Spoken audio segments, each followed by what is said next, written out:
What's going on, guys? It's I'm Talk God here, and I am bringing you the episode 10 of the pre-gaming members. What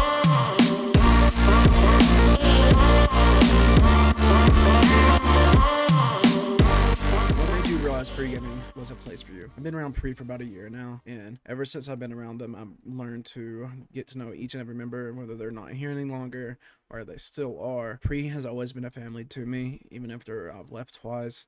They've always been there for me, and when I started grounding for pre again, it's like a family has just come all together again, and I appreciate every single person in pre for that.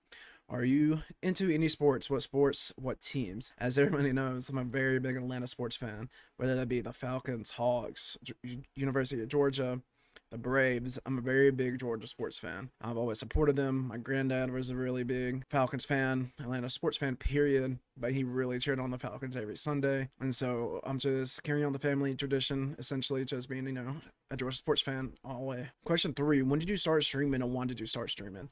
I started streaming around the Call of Duty game Advanced Warfare came out. I streamed it once in a while, just playing GB live tourneys, game battles, because I was really big into competitive Call of Duty at the time. But ever since then, I never really took streaming seriously.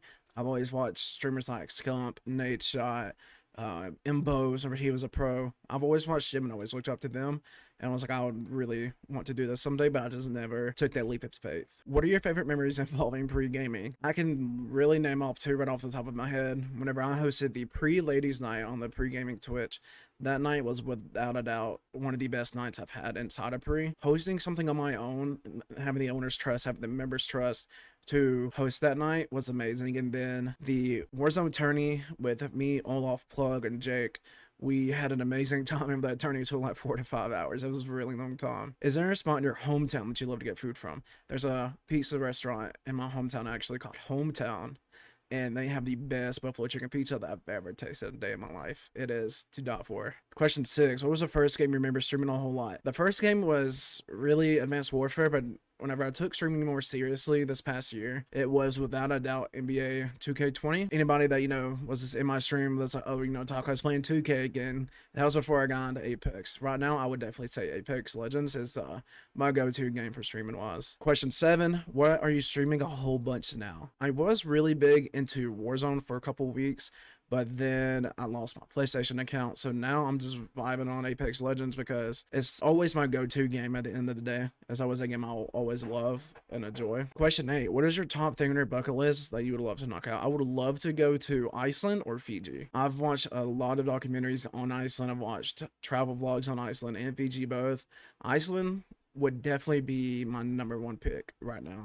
Question 9, who is your biggest inspiration and why do you look to them? My biggest inspiration in the streaming world is without a doubt Dr. Lupo. As anybody that knows me, I've done a couple of charity streams here and there to try to give back to American Heart Association, and now I'm doing charity streams for mental health awareness. I've done one for American Foundation for Suicide Prevention in January, raised $650.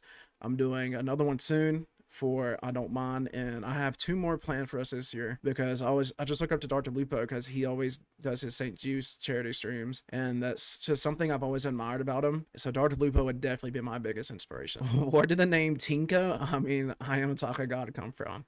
The name Taco originated back in middle school whenever Black Ops 1 was out. Me and my friends had a clan back together called Rejected. And I was like, oh, I'm gonna take the name Taco because I thought, it was like spunky, kind of cool. So I just ran with it. And my Twitch name used to be Rejected X Taco. Like I just always kept up with it. But now I picked up the alias of I Am Taco God, and that is something I've always been about. Anybody that knows me, I'm a big fan of tacos, carne asada, al pastor, any kind of tacos I'm usually loving. All right, guys. Comment down below who would like to see on the next member spotlight. This is I'm Talker God, and I'm out.